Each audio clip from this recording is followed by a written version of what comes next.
Shalom Bapak Ibu Saudara terkasih dalam Tuhan kita Yesus Kristus. Sebelum kita dengar firman Tuhan, mari kita berdoa bersama.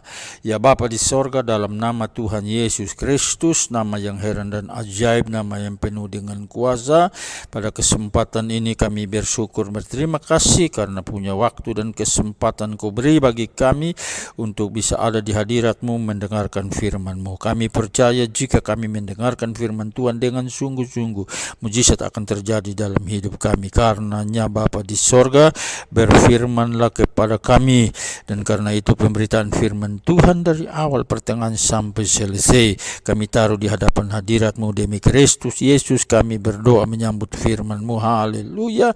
Setiap kita yang siap mendengar firman dan melakukan dalam hidup kita, sama-sama berkata amin.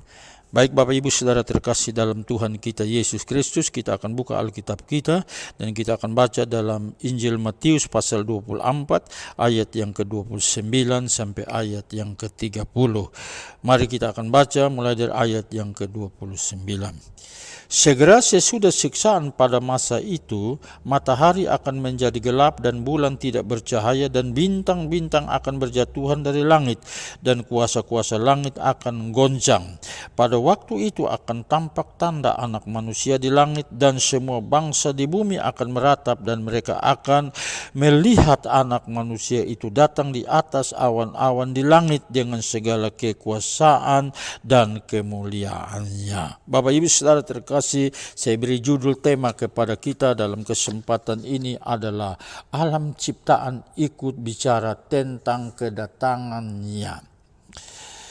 Injil Matius dengan jelas mengungkapkan tentang hari kedatangan Tuhan Yesus yang kedua kalinya.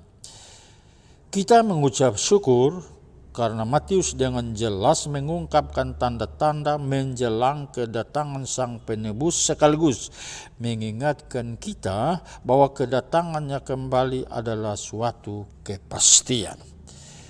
Suatu kepastian Bapak Ibu, sebagaimana telah diungkapkan dalam Injil Yohanes pasal yang ke-14 ayat yang kedua.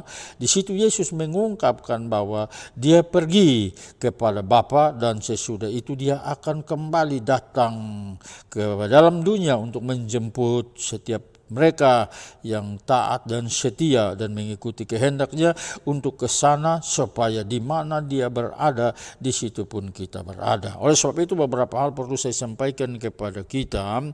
Yang pertama, sebagai kegenapan nubuatan para nabi dan rasul, kedatangan Tuhan Yesus yang kedua kali dalam dunia ini sebagai kegenapan nubuatan para nabi dan para rasul, bukan menggenapi peramal-peramal yang di akhir hari ini meramalkan berbagai situasi dan kondisi yang terjadi. Salah satunya kita sebut saja Mbak Yul yang sedang meramal tentang tahun 2021 ini akan terjadi pergantian presiden dan cuaca yang ekstrim. Bapak Ibu Saudara terkasih dalam Tuhan, Tuhan Yesus datang bukan untuk menggenapi para peramal, paranormal, para dukun, santet dan lain sebagainya, tapi Tuhan Yesus datang pada kali yang kedua justru sebagai penggenapan nubuatan para nabi dan para rasul yang mengatakan bahwa sebelum Yesus datang dan matahari dan bulan ikut juga berbicara tentang keadaan itu dalam Yesaya 13, dan juga Nabi Yeremia melihat gunung-gunung goncang, Yeremia pasal 4 ayat 24 sampai ayat yang ke-26. Yoel melihat langit bergoncang bukan menjadi bulan menjadi gelap, Yoel pasal 2 ayat yang ke-10.